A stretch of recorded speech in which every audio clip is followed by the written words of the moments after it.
નમસ્કાર HX24 news ગુજરાતીમાં આપનું હાર્દિક સ્વાગત છે। દરરોજના બ્રેકિંગ સમાચાર જોવા માટે અમારી ચેનલ લાઇક, કમેન્ટ, શેર અને સબસ્ક્રાઇબ કરો। ચાલો જોઈએ આજના તાજા બ્રેકિંગ સમાચાર। સુરેન્દ્રનગરમાં માનવતા મહેકાવી પોલીસ વડા પ્રેમસુખ ડેલુની ઝડપી કામગીરી। 6 કલાકમાં 51 લાખનું સોનું પરત। સુરેન્દ્રનગર જિલ્લામાં પોલીસની સતર્કતા અને માનવતાભર્યું ચહેરું સામે આવ્યું છે। સુરેન્દ્રનગર જિલ્લા પોલીસ વડા પ્રેમસુખ ડેલુએ એક મહિલાનું ગીરવે મુકાયેલું અંદાજે 32 તોલા સોનું માત્ર 6 કલાકની અંદર આરોપીને ઝડપી પાડી પરત અપાવીને માનવતાનું ઉત્તમ ઉદાહરણ પૂરું પાડ્યું છે। મળતી માહિતી મુજબ ફરિયાદી મહિલાએ પોતાના ગીરવે મૂકેલા સોનાના દાગીના પરત ન મળતા પોલીસનો સહારો લીધો હતો। મામલાની ગંભીરતા સમજીને પોલીસ વડા પ્રેમસુખ ડેલુના માર્ગદર્શન હેઠળ તાત્કાલિક ટીમ રચવામાં આવી હતી। પોલીસે ટેકનિકલ અને માનવ ગુપ્તચર માહિતીના આધારે ઝડપી કાર્યવાહી હાથ ધરી હતી। પોલીસની મહેનત રંગ લાવી અને માત્ર 6 કલાકમાં આરોપીને ઝડપી પાડી અંદાજે ₹51 લાખ કિંમતનું 32 તોલા સોનું કબજે કરી મૂળ માલિકને પરત સોંપવામાં આવ્યું હતું। આ કામગીરીથી ખુશ થયેલી ફરિયાદી બહેને પોલીસ વડા પ્રેમસુખ ડેલુને પોતાના ભાઈ તરીકે સ્વીકારી લાગણીસભર આભાર વ્યક્ત કર્યો હતો। સમગ્ર ઘટનાએ પોલીસ પ્રત્યે લોકોનો વિશ્વાસ વધુ મજબૂત કર્યો છે। HX24 ન્યૂઝ ગુજરાતી સાથે મિનહાજ મલિક, સુરેન્દ્રનગર। બેન અમારી પાસે કાલે બપોરના સમયમાં આવી હતી અને બેન અને બંને નાના દીકરાને લઈને અને એ બેન જે છે એ આને ઘરવાળા સાથે એ લોકો સુસાઇડ સુધી કરવાનો વિચાર કરતા હતા। પછી એ લોકો મીડિયામાં અને તમામ જગ્યા જોઈને અને અમારી પાસે આવ્યા। કાલે લગભગ 12 થી 1 વાગ્યાના આસપાસ અમારી પાસે આવ્યા અને કાલે સાંજે 6 વાગ્યા સુધી અમે બેન કોઈ પાસેથી એ લોકો 3 લાખ રૂપિયા વ્યાજ પેટે લીધા હતા અને 3 લાખના એ લોકો 18 લાખ રૂપિયા ભરી દીધા અને બેનનો લગભગ 40 તોલા અને આસપાસનો સોનો, જે લગભગ 50 થી 51 લાખનો જે સોનો હતો એ ગીરવી મૂકી દીધો હતો। તો એ લોકો સોનો લઈને ભાગી ગયા। બેનનો સોનો પરત નથી આપતા અને બેન પાસેથી 51 લાખ રૂપિયા એ લોકો 18 લાખ રૂપિયા એ લોકો લઈ લીધા અને અત્યારે હેરાન કરીને અને બધો સોનો પચાવવા માંગતા હતા અને બીજા 15 થી 20 લાખ રૂપિયા એ લોકો માંગતા હતા।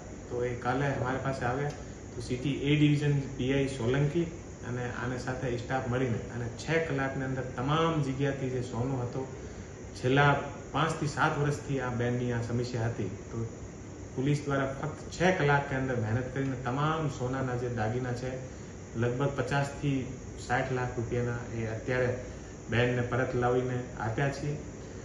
સુરેન્દ્રનગર પોલીસ દ્વારા છેલ્લા 1 અઠવાડિયાની અંદર ચોથો એવો કિસ્સો છે જે મેં એવી રીતે વ્યાજ વટાથી પરિવારને મુક્તિ અપાવી છે। આથી પહેલાં થાનગઢના અંદર જે સુરેન્દ્રનગર પોલીસ દ્વારા જે 2 પરિવાર હતા, ગરીબ પરિવાર હતા, વ્યાજ વટ્ટામાં ફસાઈને અને પોતાનું ઘર મૂકીને અને અહીંયાથી એને ભાગવું પડ્યું હતું, એટલા આમ લોકોને હેરાન કર્યા। તો એ લોકો દ્વારા પોલીસ દ્વારા સંપર્ક કરવામાં આવેલ હતો। આ પછી થાનગઢ પોલીસ દ્વારા પણ આ લોકોને બંનેને પોલીસ બંદોબસ્ત આપીને ઘરે મુકાવ્યા।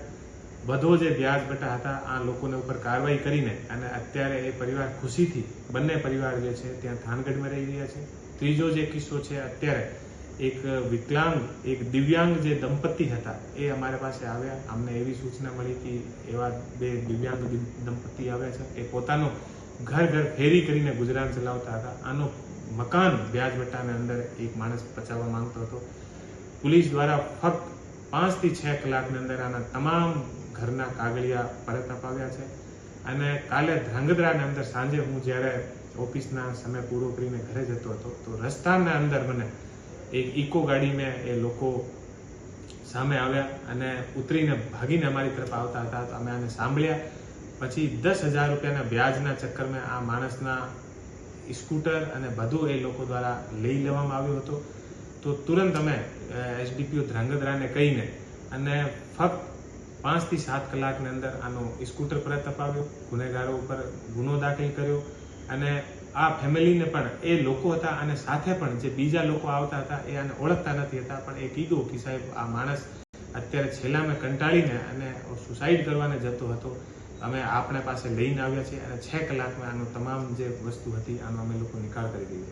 તો છેલ્લા 1 અઠવાડિયામાં 4 થી 5 એવા બનાવો જે છે એ સુરેન્દ્રનગર પોલીસ દ્વારા ત્વરિત કાર્યવાહી કરીને ફક્ત 5-6 કલાકની અંદર આનો ઉકેલ લાવ્યા છીએ અને હું તમામથી એવી અપીલ કરું છું કે કોઈ પણ રીતે વ્યાજ વટ્ટાની અંદર કોઈ પણ માણસ ફસાયેલો હોય, કોઈ પણ સુરેન્દ્રનગરમાં બીજી રીતે કોઈને હેરાન કરતા હોય, અમારી પાસે આવે અને અમે તુરંત આ માણસને સાંભળીને અને આ ઉપર અમારે ત્યાં ઝડપથી રેસ્પોન્સ મળશે અને તુરંત કાર્યવાહી થશે.